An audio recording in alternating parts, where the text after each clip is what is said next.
दोस्तों, target with PS Parihar channel में आपका स्वागत है।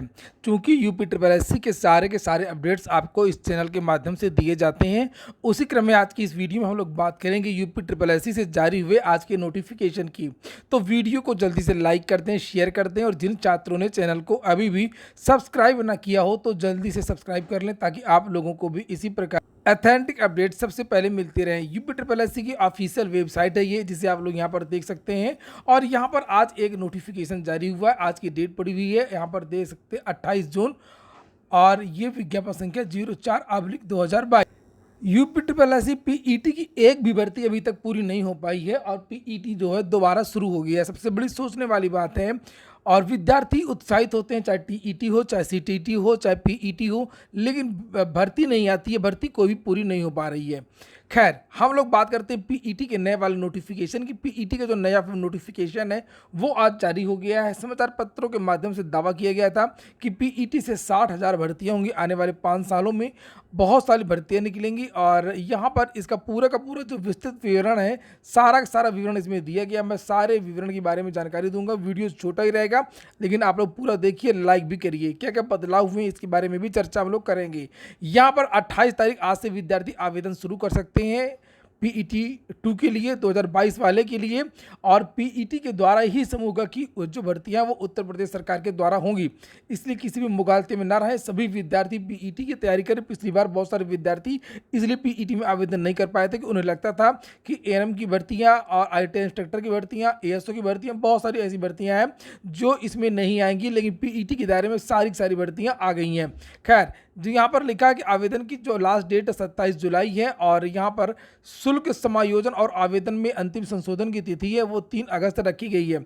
यहाँ पर वही सब बातें लिखी गई हैं कि किस तरीके से आवेदन करेंगे आप, और आपको वेबसाइट पर जाना है, ओटीआर वाला कोई लफड़ा नहीं है, और वहाँ पर जाकर के सीधे सीधे आवेदन करना। कुछ बातें फिर से स्पष्ट कर दी गई हैं जिन्हें आप लोगों को ध्यान देना चाहिए। जैसे जो पीईटी होता, जो पिछला पीईटी हुआ था, उसकी वैलिडिटी 27 अक्टूबर तक यहाँ पर लिखी हुई है। और जब परिणाम जारी होता है पीईटी का, जो लास्ट डेट होती है उस दिन से लास्ट डेट, तो पीईटी का जो परिणाम जारी हुआ था पिछली बार वो 27 अक्टूबर को जारी हुआ था, और आने वाला 27 अक्टूबर को इसकी वैलिडिटी समाप्त हो रही थी। तो उसके पहले इन्होंने फॉर्म निकाल दिया है। ये जो परीक्षा हो रही है इसकी भी वैलिडिटी केवल और केवल 1 साल ही रहेगी, और इसी पीईटी के आधार पर विद्यार्थियों की शॉर्ट लिस्टिंग होगी। और यहाँ पर लिखा है कि प्रारंभिक आर्ता परीक्षा 2021 के परिणाम की वैधता अवधि समाप्त होने के उपरांत मुख्य परीक्षा के आयोजन हेतु निर्गत किए गए विज्ञापनों की सापेक्ष मुख्य परीक्षाओं हेतु अभ्यर्थियों की शॉर्ट लिस्टिंग प्रारंभिक आर्ता परीक्षा के स्कोर पर की जाएगी। यदि किसी भी अभ्यर्थी उक्त प्रारंभिक परीक्षा में प्रतिभाग नहीं किया है तो वो समूह ग और यूपी ट्रिपल एससी की जो भर्तियां हैं उनमें ये भाग नहीं ले पाएगा और आवेदन नहीं कर पाएगा। और नीचे यहाँ पर लिखा हुआ है कि इसमें कौन कौन सी भर्तियां आएंगी। तो यहाँ पर लिखा हुआ है, ये देखिए, लिखा 2014 शक्तियों का प्रयोग करते हुए 1900 ग्रेड पे एवं इससे अधिक किंतु 4600 ग्रेड पे से कम, यानी कि जो ग्रेड पे होता है वो 1900 तो और 2700 और 4200, तो ज़्यादातर जो अधिकतम समूह की भर्तियाँ होती हैं अधिकतम वो 4200 ग्रेड पे तक की होती हैं। तो जो 4200 ग्रेड पे है वहाँ तक की जो भर्तियाँ हैं वो पीईटी के दायरे में आएंगी, चूँकि इसमें लिख दिया है 4600 ग्रेड पे से कम की नौकरियाँ, ठीक है।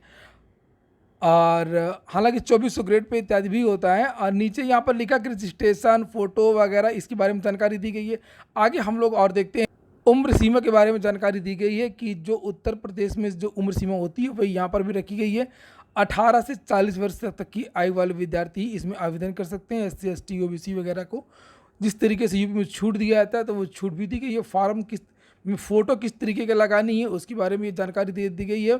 50 KB फाइल का आकार होना चाहिए, 3.5 सेंटीमीटर चौड़ा और 4.5 सेंटीमीटर लंबा, रंगीन फोटोग्राफ हो। और यहाँ पर नीचे लिखा आवेदन शुल्क लिखा है, जनरल के लिए 160, ओबीसी के लिए 160, अनुसूचित जाति के लिए 70, अनुसूचित जनजाति के लिए 70। और ये पूरा कंप्लीट पड़ेगा। यहाँ पर शुल्क भी कुछ लगा है, 150, 185, 95, 95 और 25, चूँकि ऑनलाइन प्रक्रिया का शुल्क भी नीचे लिखा हुआ है। और नीचे देखते हैं क्या लिखा, योग्यता के बारे में स्पष्ट कर दिया गया है यहाँ पर कि विद्यार्थी जो भी हाई स्कूल पास विद्यार्थी हैं या उससे उच्च शैक्षिक अर्हता वाले जो विद्यार्थी हैं वो यहाँ पर आवेदन कर सकते हैं। चूँकि यूपी ट्रिपल एससी से कुछ ऐसी भर्तियाँ निकलती हैं जिसमें केवल और केवल हाई स्कूल भी मांगा जाता है, इसलिए हाई स्कूल तक के जो विद्यार्थी हैं मिनिमम योग्यता वे यहाँ पर आवेदन कर सकते हैं। आयु सीमा के बारे में लिखा है 40 साल तो है, लेकिन यहाँ पर छूट के बारे में भी जानकारी दी गई है। तो विद्यार्थी SC ST और OBC के जो विद्यार्थी हैं उनको छूट भी दी। कट ऑफ डेट के बारे में भी जानकारी दी गई है। यहाँ पर साफ साफ कह दिया गया कि 1 जुलाई 82 से लेकर के 1 जुलाई 2004 ये इसके पहले और इसके बाद का ना होना चाहिए। आरक्षण के बारे में यहाँ पर लिखा हुआ किस तरीके से आरक्षण दिया जाएगा। आयोग द्वारा मुख्य परीक्षा हेतु प्रकाशित किए गए विज्ञापन जो निकलेगा उत्तर प्रदेश सरकार के अद्यावधिक विद्यमान अधिनियम, शासनादेशों और सेवा नियमावलियों के अनुसार लंबवत अनुसूचित जाति जनजाति, अन्य पिछड़ा वर्ग और EWS तथा क्षैतिज आरक्षण, स्वतंत्रता संग्राम सेनानी, भूतपूर्व सैनिक, दिव्यांगजनों, उत्कृष्ट खिलाड़ियों तथा महिला अनुमन्य होगा। तो जब मुख्य परीक्षा का जो आवेदन निकलेगा या कट ऑफ जब घोषित किया जाएगा तो उसी तरीके की छूट दी जाए। परीक्षा का प्रारूप क्या होगा उसके बारे में लिखा, परिशिष्ट 1 में सब कुछ उपलब्ध है जिसे आप लोग देख सकते हैं। नीचे दिया हुआ होगा, नीचे हम लोग देखेंगे आगे चल करके। स्कोर की वैधता 1 साल, यहाँ पर साफ साफ फिर से एक बार कह दिया गया कि 1 साल के लिए इसकी वैलिडिटी है। आगे देखते हैं पेपर का प्रारूप आखिरकार किस तरीके का है। कुछ बदलाव किया गया, ये उसी तरीके का पेपर का प्रारूप है जो सिलेबस है, ये देखने वाली बात। तो ये देखिए, ये सिलेबस दे दिया गया है। ये आप लोग यहाँ पर देख सकते हैं PET का सिलेबस है, 2022 वाला सिलेबस है। ये हिस्ट्री यहाँ पर लिखा, वो 5 नंबर का इतिहास है। 5 नंबर का राष्ट्रीय आंदोलन अलग से है, तो ये इतिहास का ही भाग। भूगोल भी 5 नंबर की है यहाँ पर। ये और भूगोल में क्या क्या पूछा जाएगा ये भी स्पष्ट कर दिया गया। अर्थव्यवस्था के बारे में जानकारी दी गई है। भारतीय संविधान 5 नंबर है। सामान्य विज्ञान 5 नंबर है। प्रारंभिक अंकगणित 5 नंबर है। सामान्य हिंदी 5 नंबर है। सामान्य अंग्रेजी 5 नंबर है। तर्क शक्ति 5 नंबर है। समसामयिकी करंट अफेयर्स वगैरह 10 नंबर की आएगी। सामान्य जागरूकता 10 क्वेश्चन पूछा जाएगा, GK के भी, और नीचे कुछ और क्वेश्चन विविध वगैरह के, जैसे हिंदी है। हिंदी 10 नंबर की अलग से, ये देखिए यहाँ पर लिखा हुआ गद्यांश है और ग्राफ भी आएगा। पिछली बार भी ग्राफ आया था। 10 नंबर का 5 प्रश्न पूछे गए थे। तालिका पर व्याख्या विश्लेषण 2 तालिकाएं आएंगी, टेबल 10।